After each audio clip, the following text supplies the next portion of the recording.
সুপ্রিয় দর্শক, এই মুহূর্তে আমরা দাঁড়িয়ে রয়েছি দক্ষিণ আফ্রিকা ইসলামিক ফোরাম অফ আফ্রিকার 14তম প্রতিষ্ঠাবার্ষিকী উপলক্ষে।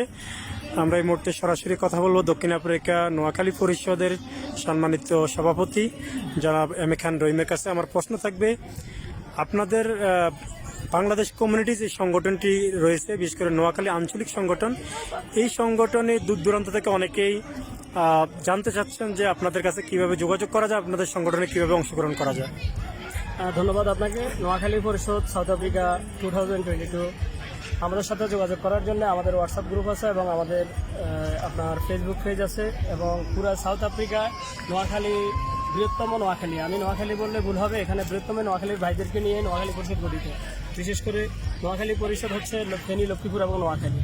আর আমি অত্যন্ত আনন্দিত আজকের এই অনুষ্ঠান যারা করছেন ইসলামিক ফোরাম অফ আফ্রিকা, এত সুন্দর গ্যাদারিং অনুষ্ঠান আমি দ্বিতীয়টা দেখি নাই। খুবই সুন্দর অনুষ্ঠান হচ্ছে। আর আমি আপনার মাধ্যমে পরিচয় করে দিতে চাই আমার নোয়াখালী পরিষদের উপদেষ্টা মণ্ডলীর একজন সদস্য জনাব কবির ভাই। নোয়াখালী পরিষদের বিষয়ে উনি কিছু বলবেন এবং নোয়াখালী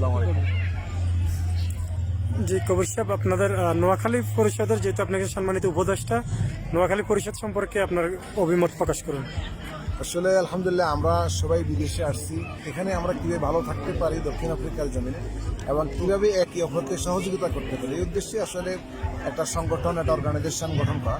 তো আমরা চেষ্টা করবো ইনশাল্লাহ নোয়াখালী পরিষদের মাধ্যমে আমাদের যারা এরিয়া ভিত্তিক লোক আছেন নোয়াখালী, ফেনী, লক্ষ্মীপুর এবং সবাইকে নিয়ে একটা ভালো অবস্থান তৈরি করা এবং একে অপরের সুখ দুঃখে হাজির হওয়া, একে অপরের খেদমত করা, এটি আমাদের মূল উদ্দেশ্য। ধন্যবাদ।